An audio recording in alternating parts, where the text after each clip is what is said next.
મહેસાણા જિલ્લામાં cyber crime દ્વારા cyber ફ્રોડના ગુનાઓ બાબતે આજે પત્રકાર પરિષદનું આયોજન કરાયું હતું, જેમાં વિવિધ પ્રકારના સાયબર ફ્રોડના ગુનાઓનું ડિટેક્શન કરી સાયબર ફ્રોડમાં કરોડો રૂપિયાની થયેલી લેણદેણના નાણાંને ફ્રીઝ કરવામાં આવ્યા હતા, જે અંતર્ગત 2021થી 2024 સુધીમાં કુલ 5415 ફરિયાદો સાયબર ક્રાઇમમાં મળી હતી, જેમાંથી ફરિયાદીઓને તેમની ફરિયાદના આધારે ફસાયેલા નાણાં પરત કરવામાં આવ્યા છે। આ સંદર્ભે મહેસાણા જિલ્લા સાયબર ક્રાઇમ વતી નાયબ પોલીસ અધિક્ષક જે.જી. શેખ દ્વારા પત્રકાર પરિષદને સંબોધવામાં આવી હતી, જેમાં સાયબર ક્રાઇમ વિભાગ દ્વારા સાયબર ક્રાઇમ ફ્રોડની મળેલી વિવિધ ફરિયાદોનું નિરાકરણ લાવી કરવામાં આવેલી ઉત્કૃષ્ટ કામગીરીની વિસ્તૃત માહિતી આપી મીડિયા મારફતે જાહેર જનતાને માહિતગાર કરવામાં આવ્યા હતા।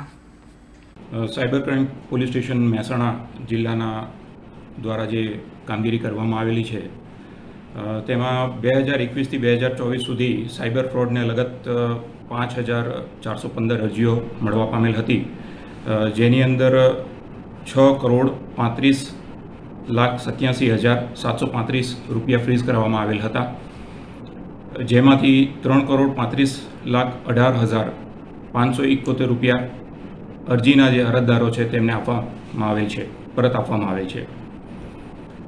તેમજ ચાલુ વર્ષ 2024 દરમિયાન 1,87,13,993 રૂપિયા પરત અપાવવામાં આવેલ છે, તેમજ 53,89,660 રૂપિયા આ માસ જુલાઈ માસ દરમિયાન ફ્રીઝ કરવામાં આવેલ છે।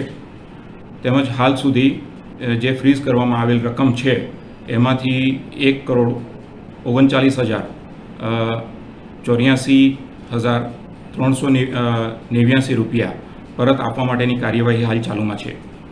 સાયબર ક્રાઇમ પોલીસ સ્ટેશન મારફતે સાયબર સિક્યુરિટી અને અવેરનેસના કાર્યક્રમ કરવામાં આવે છે, જેમાં સ્કૂલ્સ, જાહેર જનતા અને કોલેજની અંદર 150થી વધુ કાર્યક્રમ કરવામાં આવેલ છે, તેમજ સોશિયલ મીડિયા દ્વારા WhatsApp, Facebook, Instagram, Telegram channel ના મારફતે પણ અવેરનેસ પ્રોગ્રામ કરવામાં આવે છે।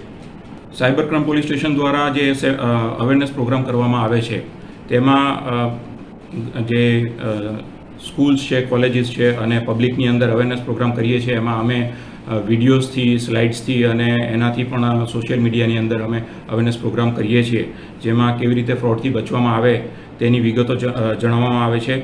તેમજ હેલ્પલાઇન નંબર છે 1930, તેમજ પોલીસ સ્ટેશનના નંબર છે અને સાયબર ક્રાઇમની એક વેબસાઇટ છે, જેના થકી આની અવેરનેસ પણ કરવામાં આવે છે અને આની જે ફરિયાદ છે એ આપી શકે તે માટેની કાર્યવાહી કરી શકાય છે।